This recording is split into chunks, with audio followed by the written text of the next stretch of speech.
Thank you, magnificent lady. Thank you very much. I appreciate you coming tonight. Our speaker is Marty Hylton. He's the current director of the U.S. Preservation Program in Gainesville, Florida. That program is one of the oldest preservation programs in the country.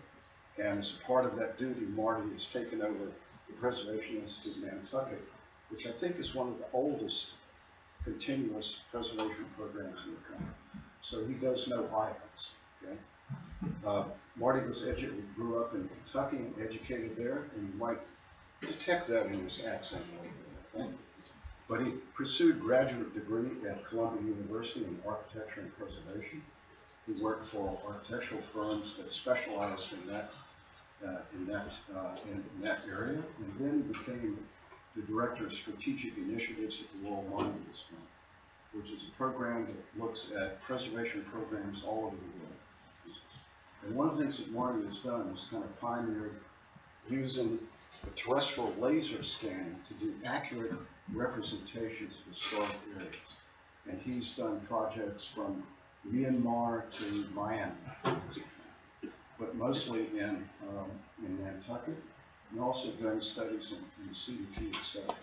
So the city, in partnership with UF and our museum that is providing research support, has gotten a grant from the state of Florida to look at the current Old Town guidelines, analyze what's going on, and make any recommendations that might be necessary to ensure that Old Town sort of remains an important historic place, particularly the visibility of the historic building. So with that, Marty.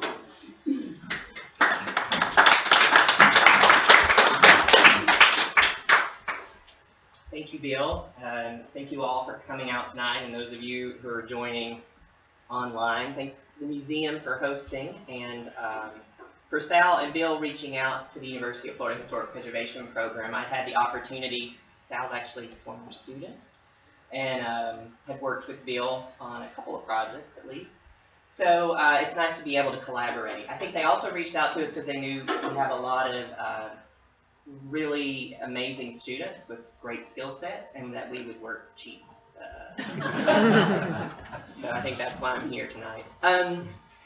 So I want to preface my talk by saying this is the first of, we're going to do another presentation in the spring. I'll talk about that at the end in terms of next steps. But what you're seeing here really is a work in progress. It's still very preliminary, so don't hold me to it if we get a date wrong or something like that. You make a note of it and talk to me afterwards, because I'm learning about Old Town. I've certainly been to Fernandina and Amelia Island. Love it here, love the history, but I'm really learning about Old Town and bringing hopefully a set of fresh eyes to that historic district. Let's see if this is gonna work. It's not working. Did maybe go to sleep? It might have. Just try maybe turning it off and turn it back on. Okay.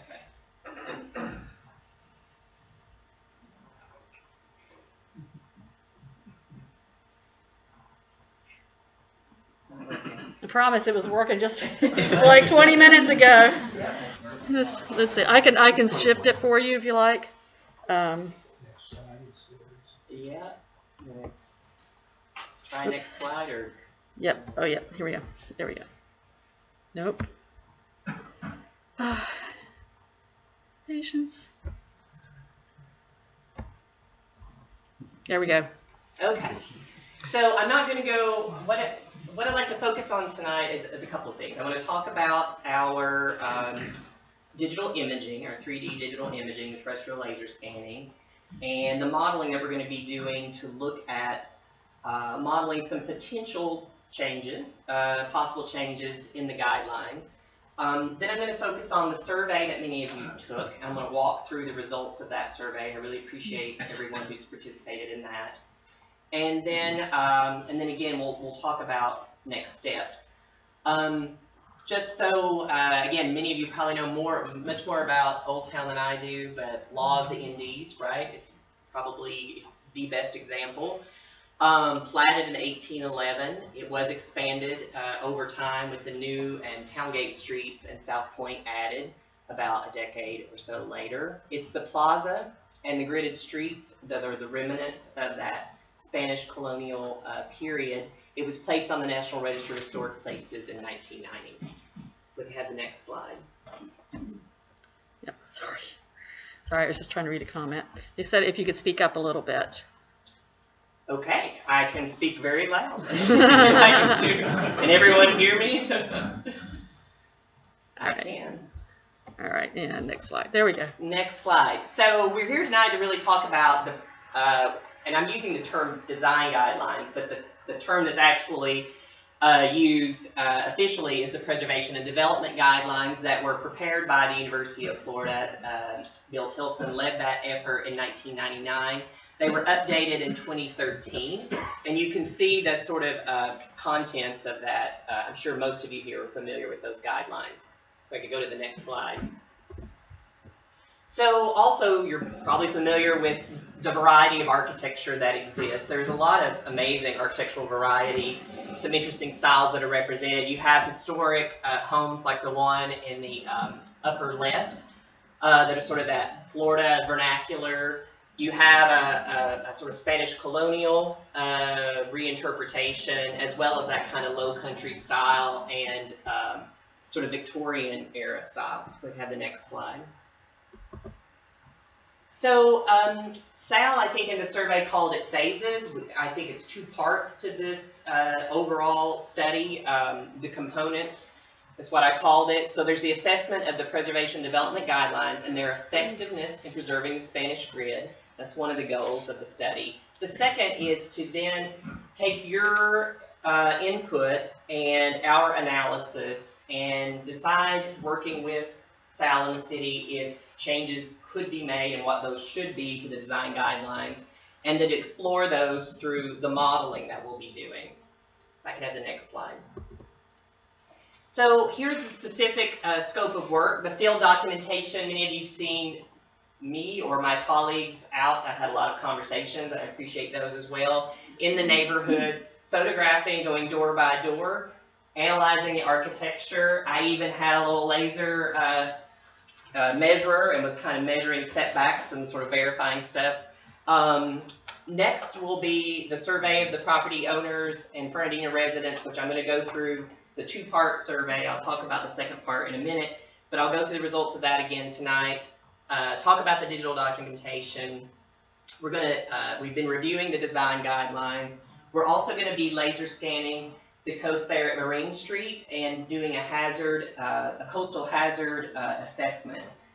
And lastly, the idea is through public awareness, like these programs and maybe a story map, which I'll talk about, and then creating a pamphlet that we hope will be a more user-friendly way for people who want to build in Old Town to make the guidelines more accessible.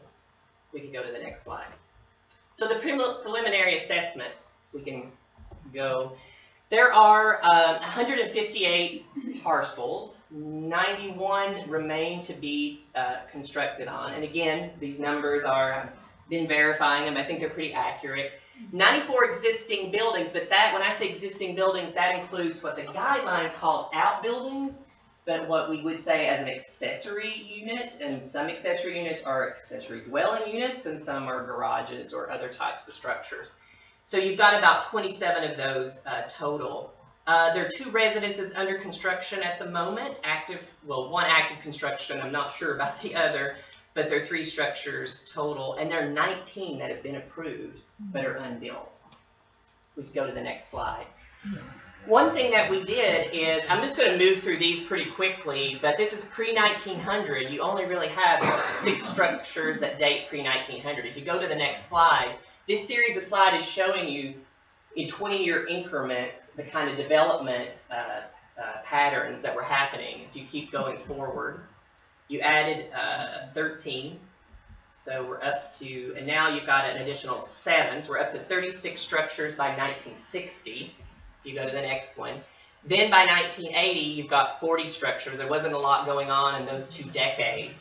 If you go to the next one, It's 1980 to 2000. 1999, remember, was the original guidelines. So by this point, you've got 42 structures. And then, of course, what happened in the next 2 decades? 55. So you've got more structures being built between 2000 and 2020 than you do pre-2000. If we go to the next slide, this is just showing very colorful, the color-coded which buildings are from which period. We could go to the next slide.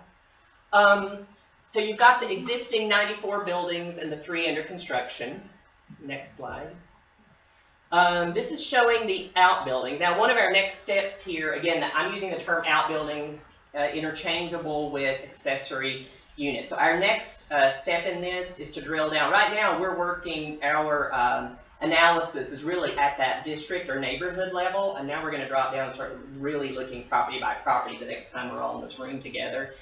I'll know exactly which ones are actually accessory dwelling units versus other types of structures, so we're working on that now.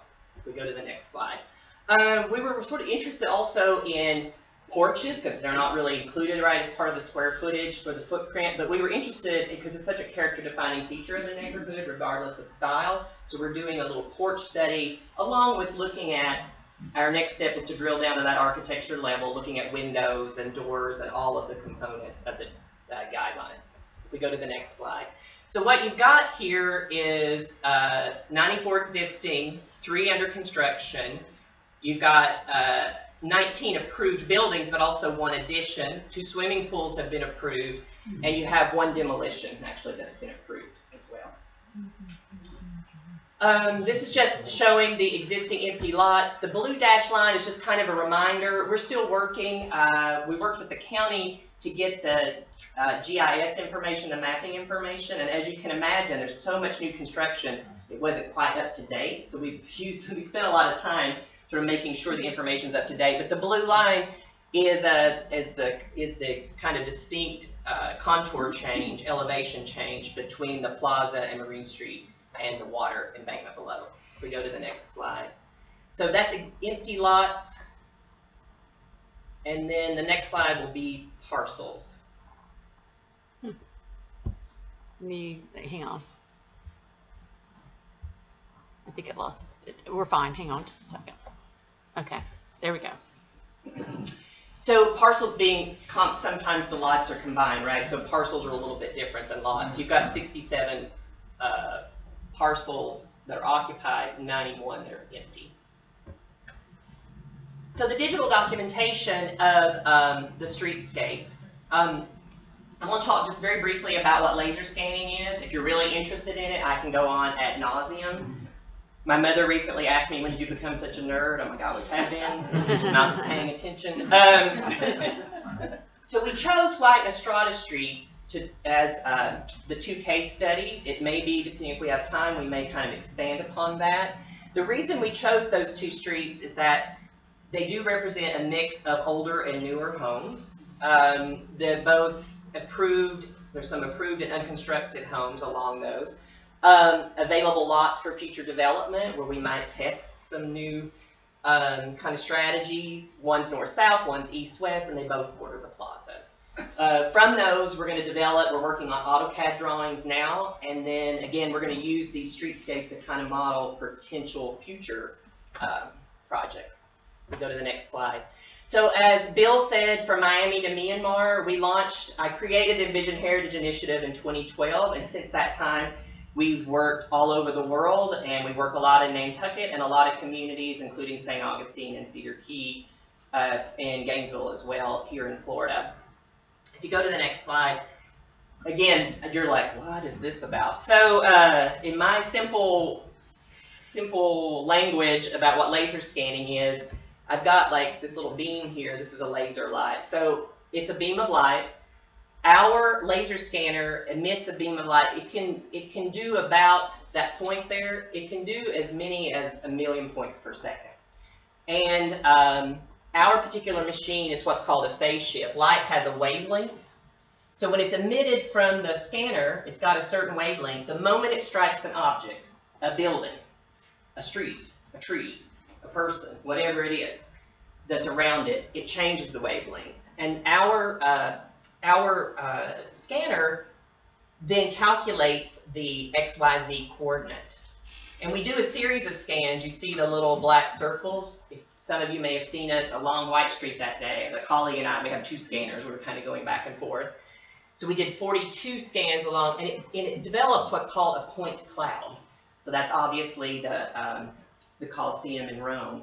So it's literally hundreds of millions, billions of little tiny XYZ coordinates. So what I'm about to show you are not images, but they're actually images of the virtual model of White Street that now exists on our server at UF. That's the next slide. We've got, again, about 42, it took us the better part of 8 hours of the day to do 42 scans along White Street. If we go to the next slide. So what you're seeing here, this is that the so-called Pippi Longstocking house, right? And the plaza going down, right? And then you got there at the corner of Estrada and White there at the plaza, you can see, we've got one long street, but we divided it into sections. So again, you can see it looks kind of pixelated. That's because it's made up of all these little tiny points. But what's amazing is we can zoom in and we can take a measurement of that porch. It's 2 to 4 millimeters accuracy. And we did that again in about 8 hours, 42 scans. So it collects all this data that has to get analyzed. And I'll just walk you down the street. And it also picks up, you see the elevation changes, how the street's going up and down. Again, highly accurate information. Also picking up trees. What you're seeing here is all the cars and people have been removed for the most part. Sometimes we'll leave cars for scale or that sort of thing. This is moving towards 14th, away from the plaza.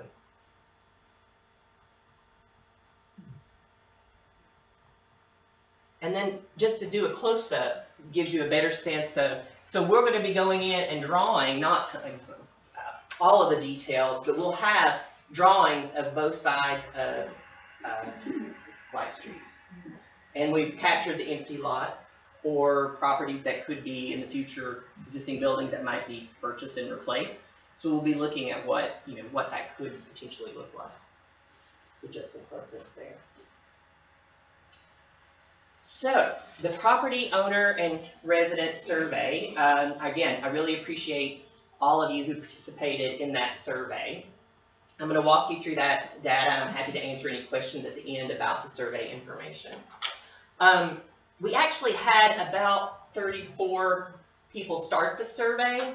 Not everyone finished the survey. About 30 did, but not everyone answered every question. So that's why the numbers are going to kind of jump between 30, 31, 28, depending on the question asked.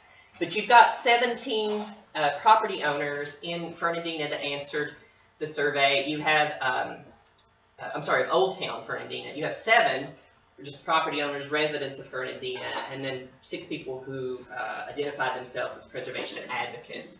But of the 17 from the neighborhood, from Old Town, 63% have lived there for more than 5 years, those people responding.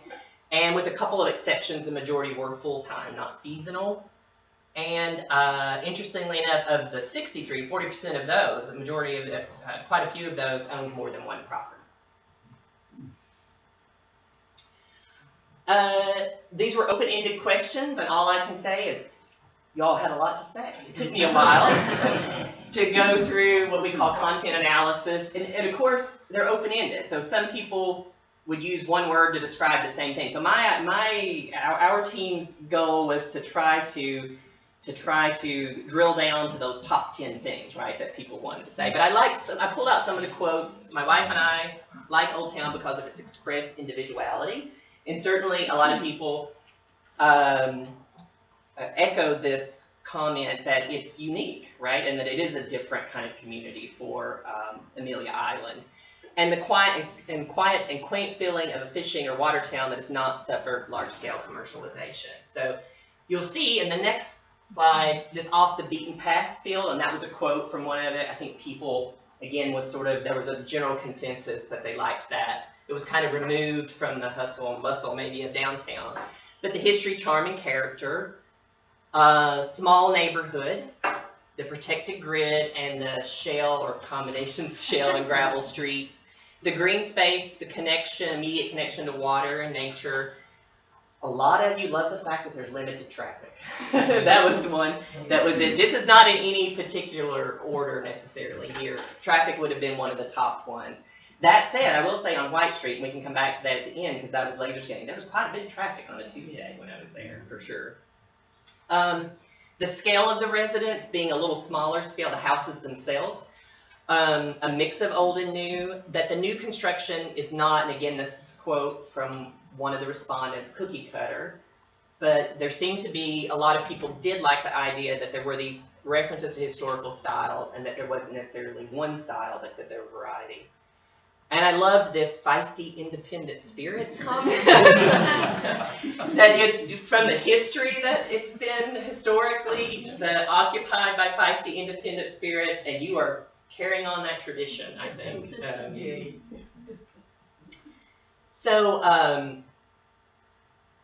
And this got messed up a little bit. I'm sorry about this with our the switch to this computer. But we had 31 respondents to this question of should there be a required architectural style. And you'll see it's kind of interesting. It was more or less evenly divided. A little bit more said yes, there should be, but most people said, and then you have about equal numbers saying no.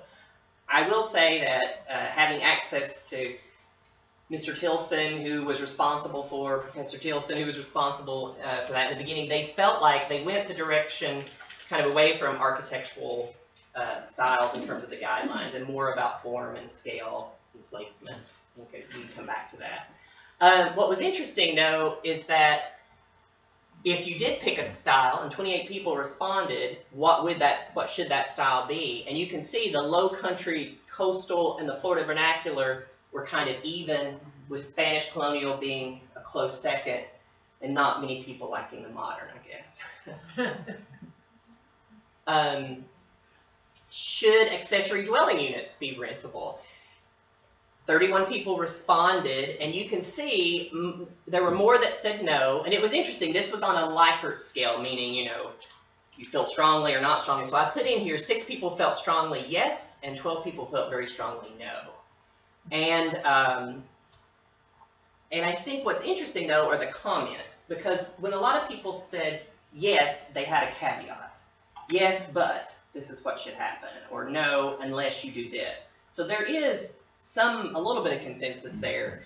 The yes was like if long-term rental, not vacation rentals. And it's my understanding now that something like Airbnb or VR, or at least it has to be a 30-day rental if it were to be a rental, which could be, I guess, an extended vacation rental. But that caretaker, someone brought up the fact that people, you know, aging in place and, you know, being able to have someone nearby who could assist with the property and help someone.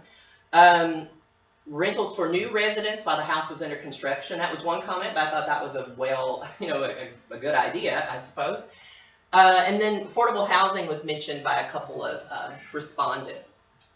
The no said, you know, potential complaint-driven code enforcement would potentially divide neighbors. Short-term or vacation rentals do not reflect the character of the community. The increased traffic, you know, a lot of focus on traffic and activities.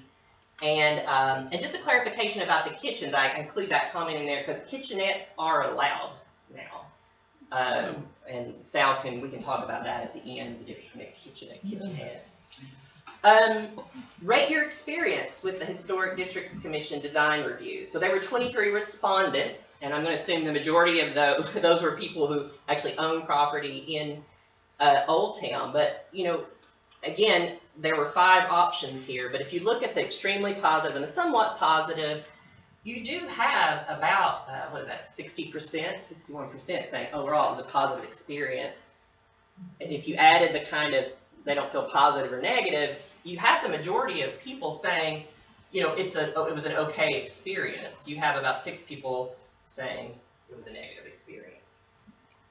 And I think some of the comments are important to pull out here, that there maybe needs to be real consistency in the way the guidelines are applied.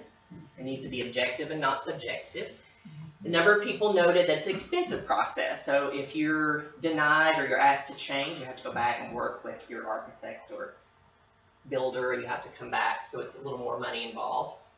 A number of people noted the fact they had a good architect who knew the process and served as a guide. Much to Sal's credit, everyone loves Sal. I got that part out of it. But no, everyone was very complimentary. All right, Sal. Everyone was not just about Sal, but the staff in general. There was nothing but positive comments about the city staff. There was a comment, a couple of them that refer, this one's very specific about the board needs to understand the land development code and how it works with the design guidelines. And this concept of grandfathering properties that do not adhere to the guidelines was mentioned at least twice, I think. When it comes to the guideline effectiveness, there's three kind of goals I'm going to go through you were asked to respond to. Goals of the guidelines: maintaining the same configuration of the land use fitted to the lot sizes of the Spanish plat in order to make a spatial connection to the history of Old Town. And if you know anything about survey taking, people love the middle of the road, right? So that's what we've got here, is the majority of people sort of responding, it's moderately well, so not great, not awful, but yeah, it's kind of working. And then if you look at either side of very well, extremely well, or slight well, not well, it's about even. Sal and I was sort of joking, I'm like, we're just going to have to get them yes or no questions, I think.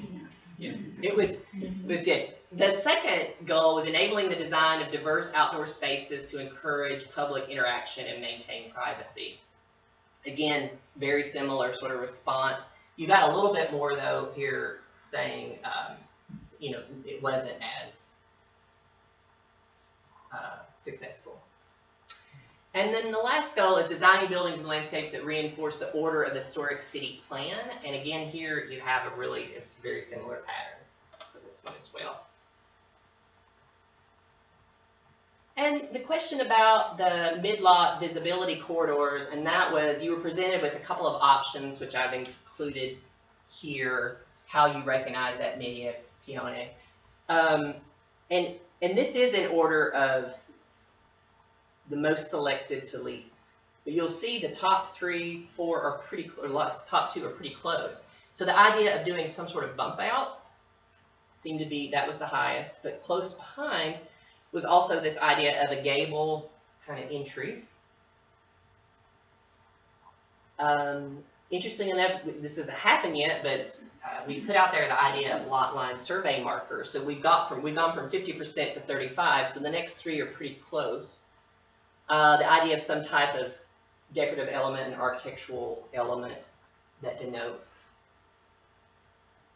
that visibility corridor, and the idea of a bay window or a series of windows. In this case, it's both bumped in and windows. And I should have prefaced this also by saying, I think originally the intent was really that there was a kind of an open space, or if it was enclosed, you know, a connector between maybe the house and an outbuilding like a garage or accessory dwelling unit. But if it was maybe an enclosed porch or a Florida room, if it got enclosed and cooled and heated, the idea, I think, was a lot of transparency. So you literally saw through it. That was the original concept, if I understand correctly. Mm-hmm. So, and then even the markers at the street curb was something, and that's just it wasn't necessarily what it looks like, but just sort of a mock-up to give you an idea. So these 3 were pretty close together after the bump out. Sorry, those 4 were pretty close together after the bump out and the gable entry. The one that was least just 4% was the idea of changing the material or the siding. In this case, it was just a directional change from vertical to horizontal. And then we had a lot of general comments. Some of them just reinforced comments that were made earlier about renting accessory dwelling units or concerns over traffic. But some of them, and again, I just pulled out some that I felt like were repeated in a couple of places, and some that I wanted to kind of clarify or hope to get clarification on. One is the garage size, 500 square feet, is too small, which I understand that. I know that there are examples in the neighborhood where kind of a a porch-like structure, shed-like structure that's almost like a carport had been attached to garages, and I think that's allowable, so I just wanted to put that out there.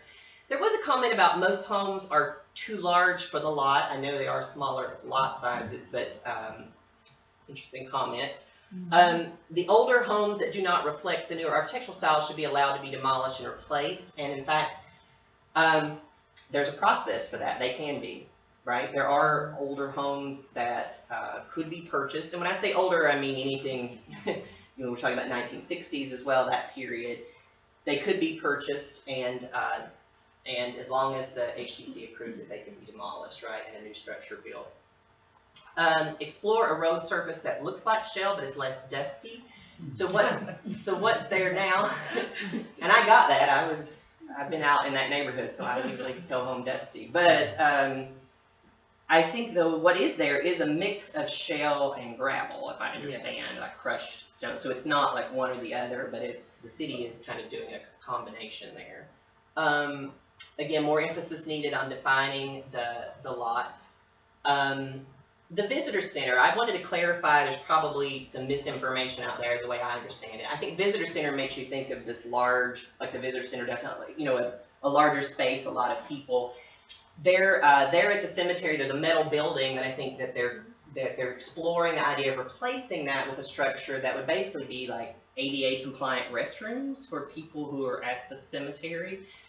So it's really just almost like an amenity to the cemetery, and then there might be some signage, right? Materials, exhibition kind of materials. But I'll let Sal, he can answer that during the Q&A. The volume and height of some new buildings are out of scale with the neighborhood. That's one of the things we're looking at, but the fact is that they all are adhering, it seems like right now, to the guidelines. So I'm not sure that comment is, maybe, I'm reading into it a little bit, it may be that the combination of lots into parcels, and you get kind of larger complex of buildings, that might be the comment, but I think for the most part, the new construction of the last 20 years is adhering to the guidelines. Keep White Street paved, but enhance the quality of it, that the paving wasn't great. And I will say, it does get a lot of traffic. Like I said, I was on there and I understand the idea of keeping that perhaps paved. And then the visibility triangles are not in accordance with the Florida Department of Transportation Design Manual. And again, Sal and I went into some detail about this, and we can sort of answer that during the Q&A too. So in terms of our next steps, I think what we've decided to do, if you all are willing to continue to respond, is we'd like to do a second survey based on the results of this one, and to drill down a little further. I think we're really going to target specifically the Old Town residents, and in addition to some additional questions for clarification, we might present some new ideas or concepts for enhancing the guidelines, and we would put those in that survey for you to respond back to. Okay. We'd probably launch that survey in February, with the idea that I'd be back here doing a similar but maybe a little longer presentation in kind of April, and hopefully a lot of us will be vaccinated by then. We're going to complete our laser scanning of Estrada Street now, and that we've done White Street. We're going to digitally document Marine Street and that waterfront area and conduct the coastal hazard vulnerability assessment, and I can present that information. I will be presenting that information in the spring. Again, holding this second meeting maybe in early to mid-April, and then documenting everything with, it's called a story map, so it's online. It'll be easy for you to go on and click on and share with neighbors to document the whole process. And it was really, I think, Sal's idea that there could be a sort of condensed version that's very visual, that's a little easier to read with guidelines for new potential property owners or existing property owners who want to construct, design and construct a new building. And I think that's where we're going to end. So I kept it very short because I'm here to hear from you. I'm just kind of reporting back on what we've done thus far, particularly the survey information, and I'm happy to go back to any of the slides. And I think people can send in questions online as well. Yes, sir. Marty, just the survey, will it always be an electronic version or I mean, we do have some residents there that I'm not even sure have computer access. But I didn't know if maybe we can put something in people's mailboxes that they can fill out and send in. Because I feel like as you walk around, some people, oh, I got the card. But there wasn't enough in the card to even though for most of us that are tech savvy, oh yeah, you gotta go do the survey. I just feel like there were some residents, especially, the one comment about the older homes being demolished for newer architecture. Have we actually decided on a newer architecture that must be in Old Town? Yeah. So And that's what I'm saying is I think some of those people might be those people that just didn't do the survey, and I think we need to be fair, make sure everyone gets that survey. And if they decide not to fill out a paper survey, that's their problem. But, you know, those of us that were computer savvy got into it, but then there, you know, and we all know those residents that are beautiful people, but they should have a chance to do it the old snail mail way. So Sal, thank you. I think I that's mean, a great. there are that many people there that Sure. just put one in every mailbox. Sure. So, well, in terms of a percentage for survey work, it actually was a good percentage, even though we'd like to see 100%, right, of people responding. But it was a fairly good response rate. But Sal's nodding yes. I think the idea of doing a paper copy, we can mail it out like we did the postcard, and then people could drop it off or mail it back. That's great. And then my team can enter it into, so it'll all still be in the actual software that we use. And I have I have one question online that says, how does a resident receive a survey request? I did not receive one. And then also they're asking if you could, because they can't hear the audience quite so well. Repeat the question? Yes, yeah. So the first question was really about, can we do paper surveys as well as online? I think that answer is yes. We can figure that out for the next step. And by the way, this survey is still up, and we're going to leave it up. And we can, again, I can go back. So if we can even do this one as paper and try to capture as many residents as possible. A postcard was sent to every address in Old Town. Not just the addresses, but also the property owners. Property so if you live out of owners' state, Right. whatever was. So if it's seasonal, they receive the postcard. Sal, do the people that live in the marina, are they considered part of Old Town, the people who live in the different marinas? Well, No. that's commercial outside of Old Town? Correct. I have another question over here. You said in your opening that there was one house up for demolition in Old Town. Mm-hmm. Which house is that? Oh, hang on, I'll have to get you back to that. Hang on just a second. Laura's house is up for Okay, demolition? go ahead. Yeah. You should have it What now. about the historic value of that property?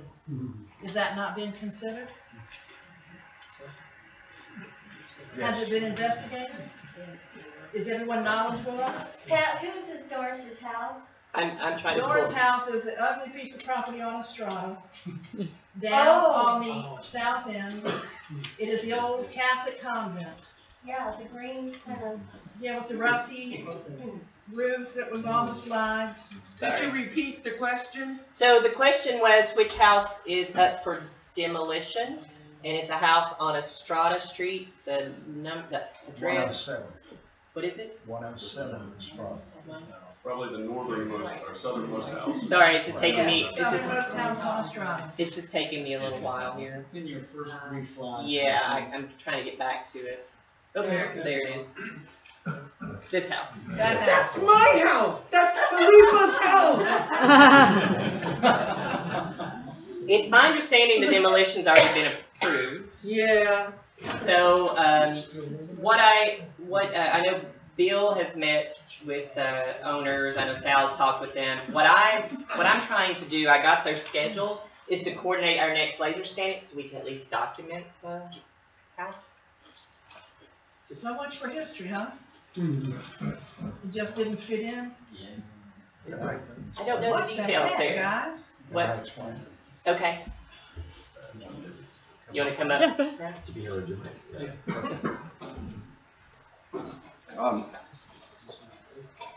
The idea that the demolition was approved contingent on precise documentation, which is called deconstruction. And the house, there's no clear sort of research background of what's left of the house. Okay? I went into the house, and it's possible that interior rooms contain some brace frame construction which are typical for the early 19th century. But the rest of the house, which is termite boom and falling apart, is not. It's later additions. So the idea of the deconstruction, like a house that we did on White Street and described later, is that's what we want to find out for the project. And the house really can't be saved. If you've been in the house, you can't save it. So the idea is to make sure that if it's taken apart, you don't just bring in bulldozers and smash it down. You basically take it apart from the outside to the inside like it was put together. And it has to be documented. And then I think Marty's team is also going to laser scan that. So there will be pretty clear documentation. And that documentation will be presented to the Historic District Council when it's done, and that report will then be sent to the museum to be put in the permanent collection. So just to repeat that for people streaming, so the documentation will be presented to the commission, and there'll be a permanent record. Well, at least we have that.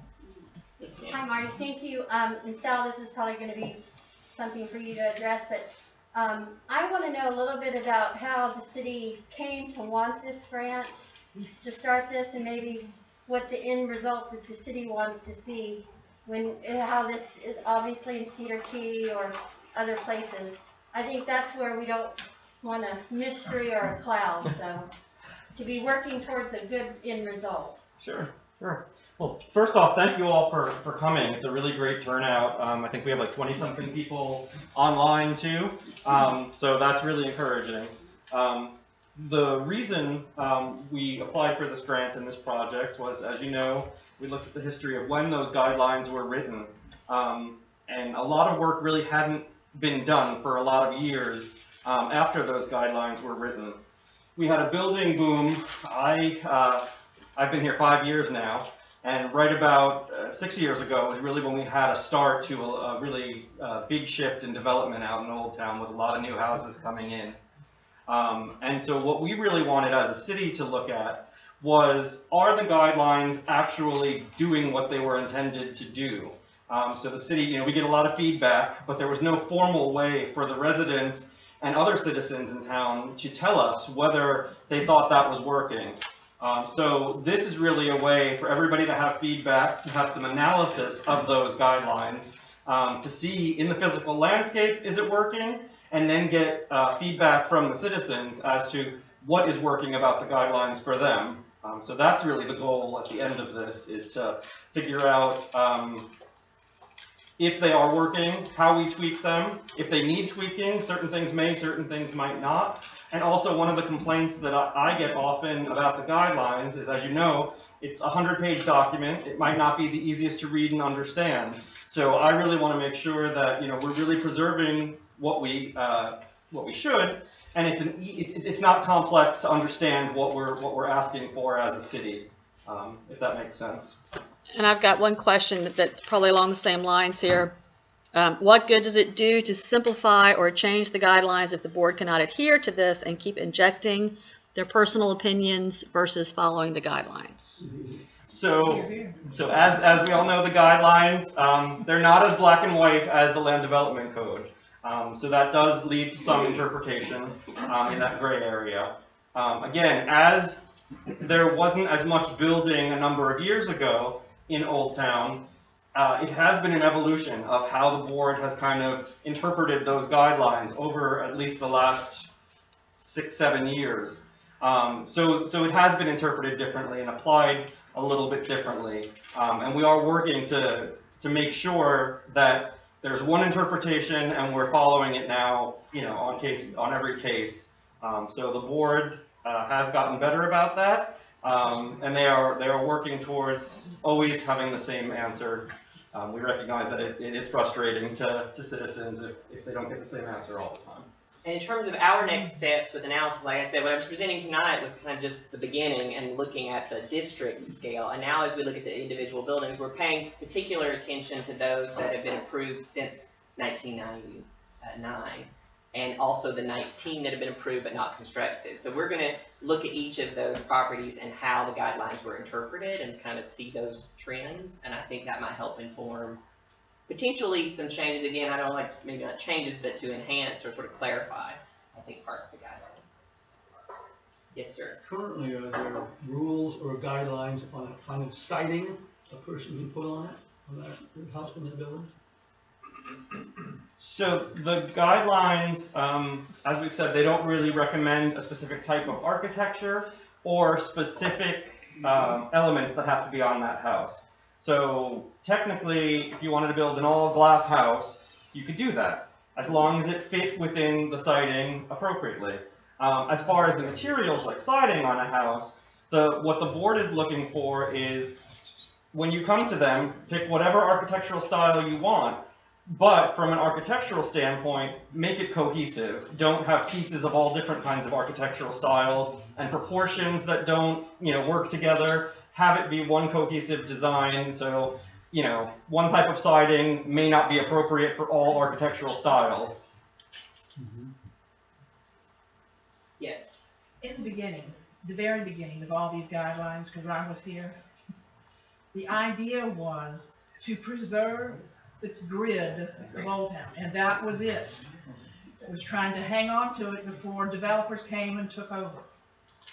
At the time, all we really wanted was the city to pass a law that it would be illegal to subdivide the lots, and so the grid would not disappear. At the present time, I have not noticed not one tourist walking down the street going, oh look, it indents there. That house indents. That must be where the peonia is. Not one. Nobody knows what they're looking at. I think you're going to a lot of expense and a lot of trouble for something nobody knows what the heck they're looking at. Could we just make it so they can't subdivide the lots and let the nice people build their nice house on their lot and keep all their pretty designs out of the right-of-way? So we can park our cars and walk and play or whatever. Just keep all your stuff on your yard, in your yard, including your house and your shrubbery, and leave what's the city's in the city, and we can all take it from there. I mean, this isn't hard. We're making something easy really hard. So I don't know, for those, for the streaming, I think it's going to be hard to summarize that. I think it was well said, but I think that the issue is, should we be focusing on preserving that grid? That's it. And this idea of like the mid-lot visibility corridor, if people really understand, right, that this has to do. But I have a little bit different perspective, and I wasn't here from the beginning, so I'm bringing some new eyes to it. I agree with you. I don't think that most people, tourists or visitors, are going to say, oh, this is where the lot line is. However, I do think that what it has encouraged is kind of a real balance between architectural variety, but yet there's patterns and kind of continuity. I mean, I was very impressed with the guidelines for the neighborhood and the character of the architecture that's evolved there. It could have gone a very different way. But there is this kind of sense of place and character, and there are these patterns that have emerged. You may not, and like, that may have been the intent, and it may not have worked for that purpose, but I think it's actually serving another purpose. And that's that you've got these different architectural styles, and even within a style like the low country or coastal, you got a lot of variety, but yet the bump outs, some of the approaches that mid-lot has made sure there's this kind of consistency. So I think it's actually, that's my outside expert opinion, but it's not about, it's not about me, it's your community. Yes. To Pat's point, I think when people come into town, they see the, kind of like the sign across the street from our house, and it gives you the grid. And I think one of the things that most potentially makes you realize the grid is the fact that I don't think it's called a corridor, but it's the one between Pionas where you see, is it 10 feet, is it 5 feet, but you literally see what I would call an airway or a breezeway or where people would have hung their clothes in the 1900s. But you don't see homes crossing Right. that interior, I don't know the right term. South. The side yard corridor. Side yard, yeah, so, and I think that's what people realize most, I mean, we walk our dog and you see that consistency. No one really breaks that rule. I mean, I know there's some older homes that, like the one that looks like a boat that maybe crosses it, but then that's got its own unique character, which I think it's part of Old Town is. I like the fact that there is no set architecture. If you want set architecture, go to Isle de Mai or go to one of those other neighborhoods, and it's house after house after house. And I think of the grid you've noticed the most is the mid-Piona corridor. The side yard. Side yard. I think that's what you notice. And people have porches and stoops and awnings or whatever, but you still see that there's that break. Yeah. And to keep it simple, the old KISS standard, I think that's the part that people look at and say, okay, that's the Spanish grid, you know. The fact that an army couldn't march through town and they'd have to break up through little corridors was the original defense mechanism of the old treaties of the Indies. But people, oh, that's why those are so narrow. Yeah. Because you couldn't march an army through the gate. They'd have to break up. So again, the emphasis on the plan and the grid and the idea of the side yard corridor seem to be working well. Okay, and I've got another comment here. In my discussion with Old Town residents, many understand the desire to recognize the original entrance to Old Town, but are hesitant to support the notion of a visitor center. Sorry, let me get my glasses on. An inspection of the early maps of the area show a blockhouse, cannons, and a garden for food for troops. While residents seem reluctant to support a visitor center, many seem to think a community garden would be a good addition. And then followed up by the same person. In my honest opinion, done well, design supporting the media lot lines have the effect of controlling the massing of structures and activates the grid.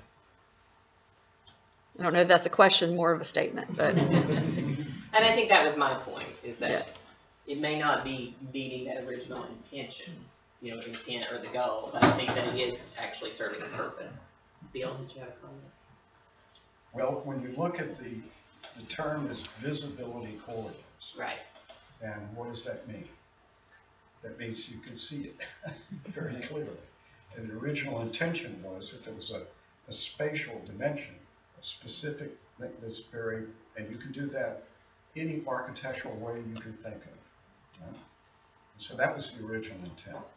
You could actually walk around and you could see the dimensions and spaces of that grid.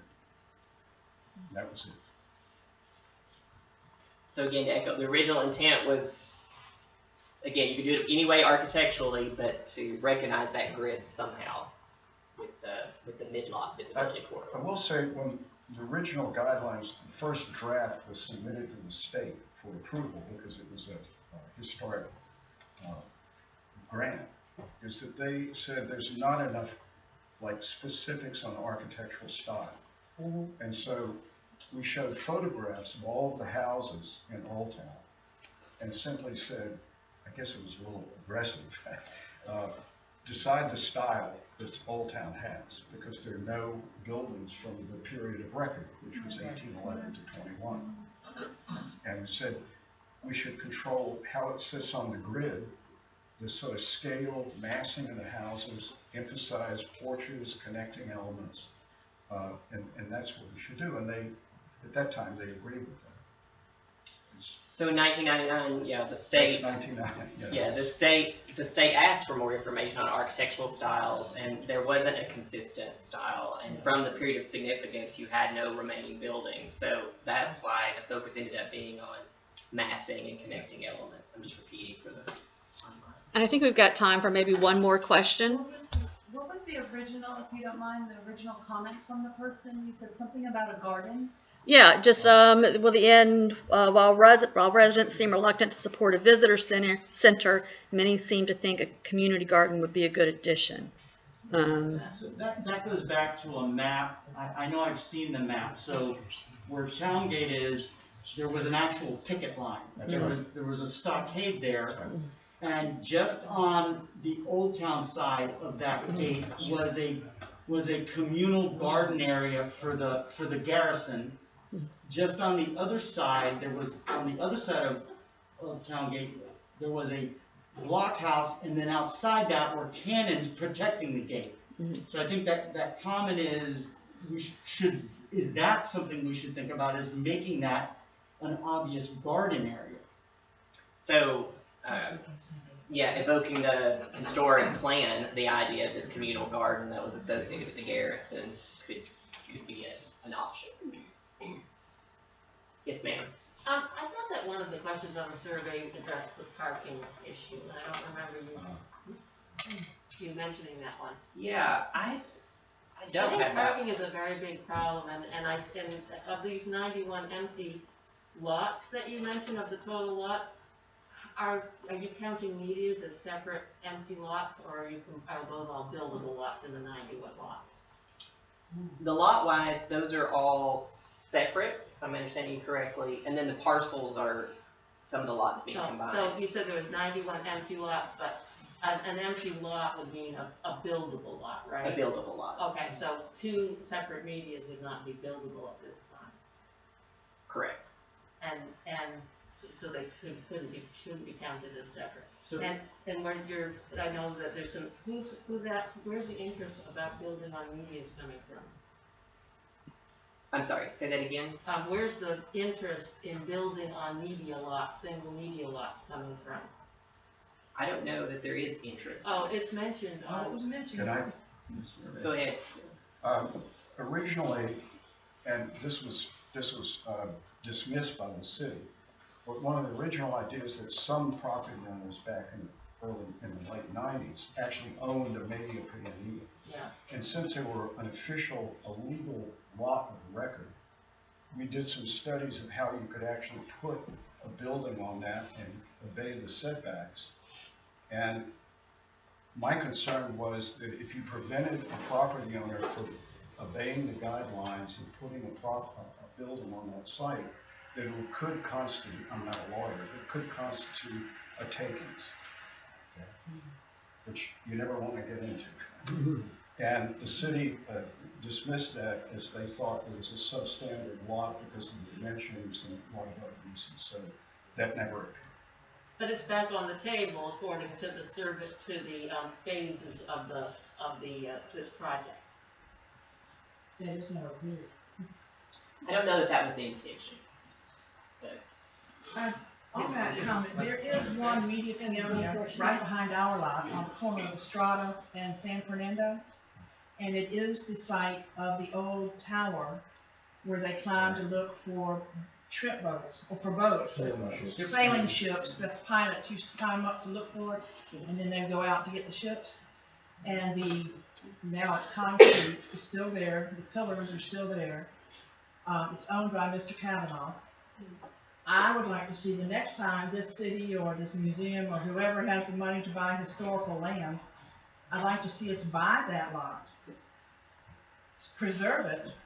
And if you want to put some sort of information center or someplace, that would be an ideal spot to put your information or your whatever, and hang on to that property.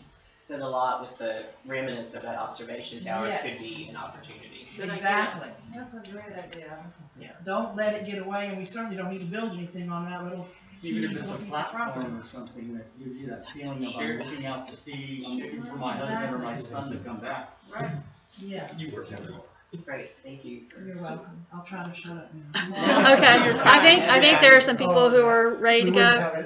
Yeah, maybe if you'd like to hang around and ask some more questions of Mr. Yeah. Hylton. Yeah, absolutely, And that way we can go ahead and, for those who would like to go ahead and head out, we and I can do will say that. about the parking, that I will double check about the parking, but I think that's something with part of the next survey with the traffic and the parking, I have some additional questions. Again, this I felt was the preliminary, and now we're gonna get into more detail. Thank you for your comment. All right, thank you.